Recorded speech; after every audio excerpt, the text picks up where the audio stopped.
ಈ ಶುಭ ಸಂದರ್ಭದಲ್ಲಿ ನಾನು ನಿಮ್ಗೆ ಹೇಳಲಿಕ್ಕೆ ಇಷ್ಟೇ, ಇವತ್ತು ಕಳೆದ 3.5-4 ವರ್ಷ ಈ ರಾಜ್ಯ ಬಹಳ ಕಷ್ಟದ ಪರಿಸ್ಥಿತಿಯಲ್ಲಿ ನೀವೆಲ್ಲ ಬದುಕ್ತಾ ಇದ್ದೀರಿ. ಪೊಲೀಸ್ ಅವರಿಂದ ನಿಮಗೆ ರಕ್ಷಣೆ ಸಿಗಕ್ಕಾಗ್ತಿರ್ಲಿಲ್ಲ.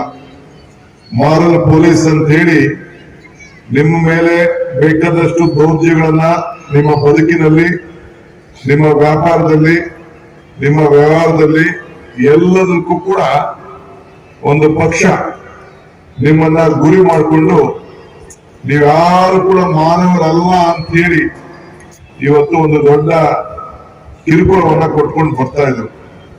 ಆದ್ರೆ ನಿಮ್ಮ ಸರ್ಕಾರ ಈ ರಾಜ್ಯದಲ್ಲಿ ಬಂದಿದೆ, ಒಂದಕ್ಕೆ ಯಾವ ತರದ ಅಂತ ಘಟನೆಗಳನ್ನು ಆಗಲಿಕ್ಕೆ ಈ ಸರ್ಕಾರ ಬಿಡುವುದಿಲ್ಲ ಅನ್ನೋ ಮಾತನ್ನ ಹೇಳಲಿಕ್ಕೆ ನಾನು ಇಲ್ಲಿಗೆ ಬಂದಿದ್ದೇನೆ. ನಾನು ಸಿದ್ದರಾಮಯ್ಯವರು ಮುಖ್ಯಮಂತ್ರಿ ಉಪಮುಖ್ಯಮಂತ್ರಿ ಆದ ದಿನ ನಮ್ಮೆಲ್ಲ ಪೊಲೀಸ್ ಅಧಿಕಾರಿಗಳನ್ನ ಕರೆದಿ ಅವ್ರಿಗೆ ಸೂಚನೆ ಕೊಟ್ಟು, ಇನ್ಯಾವ ಮಾರಿಲ್ ಪೊಲೀಸು ಕಿರುಕುಳ, ಗಾಡಿ ಅಡ್ಡ ಹಾಕೋದು, ತೊಂದರೆ ಕೊಡೋದು, ಮಸೀದಿಗಳು ಹೋಗೋದು, ಚರ್ಚ್ಗಳ ಮುಂದೆ ಹೋಗೋದು, ಯಾರು ಹಾಕೋದು, ಅದ್ಯಾವ್ದು ಉಡುಪಿಲಿ ಮತ್ತಲ್ಲೆಲ್ಲ ಬಿಜಾಪುರದಲ್ಲಿ RSS ಬಟ್ಟೆನೆ ಪೊಲೀಸ್ ಬಟ್ಟೆನ ತೆಗೆದುಹಾಕ್ಬಿಟ್ಟು RSS ಬಟ್ಟೆ ಹಾಕೊಂಡು ಕೂತ್ಕೊಂಡು ಫೋಟೋ ಇಟ್ಕೊತಾ ಇದ್ರು. ಇನ್ ಮುಂದಕ್ಕೆ ಅದೆಲ್ಲ ಈ ಸಾಧ್ಯ ಇಲ್ಲ, ಅದನ್ನೆಲ್ಲ ಪ್ಯಾಕ್ ಮಾಡಿ ಇದನ್ನೆಲ್ಲ ಅಂತ ಹೇಳಿ ಒಂದು ಸಂದೇಶವನ್ನ ಕೊಟ್ಟಿದ್ದೇನೆ. ಸೊ ಇವತ್ತು ಮೊನ್ನೆ ಕೂಡ ದೊಡ್ಡಬಳ್ಳಾಪುರದಲ್ಲಿ ಪಾಪ ಅವರ್ಯಾರೋ ವರ್ತಕರು ಬಂದು ಏನೋ ಮಾಡ್ತಾ ಇದ್ರೆ ಅದಕ್ಕೆಲ್ಲ ತೊಂದರೆಯನ್ನ ಕೊಟ್ಟರು. ಕೂಡಲೇ ನಾವು ಕ್ರಮವನ್ನ ಕೈಗೊಂಡಿದ್ದೇವೆ.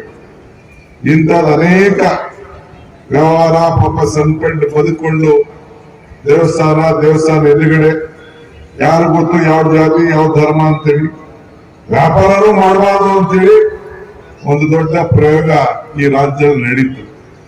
ಸೊ ಅದಕ್ಕೆ ಕರ್ನಾಟಕ ರಾಜ್ಯ ಇಡೀ ದೇಶದಲ್ಲಿ ಇಂತಹ ಕಿರುಕುಳ ತಪ್ಪಬೇಕು ಅಂತೇಳಿ ನಮ್ಗೆಲ್ಲ ದೊಡ್ಡ ಶಕ್ತಿಯನ್ನ ಕೊಟ್ಟಿದ್ದೀರಿ. ನಾವು ನಿಮ್ಮ ಜೊತೆ ಯಾವಾಗಲೂ ಇದ್ದೇವೆ. ನೀವು ಕೂಡ ಇದಕ್ಕೆ ನೀವು ಬದ್ಧರಾಗಿರ್ಬೇಕು ಅಂತ ಹೇಳಕ್ಕೆ ಬಯಸ್ತಾ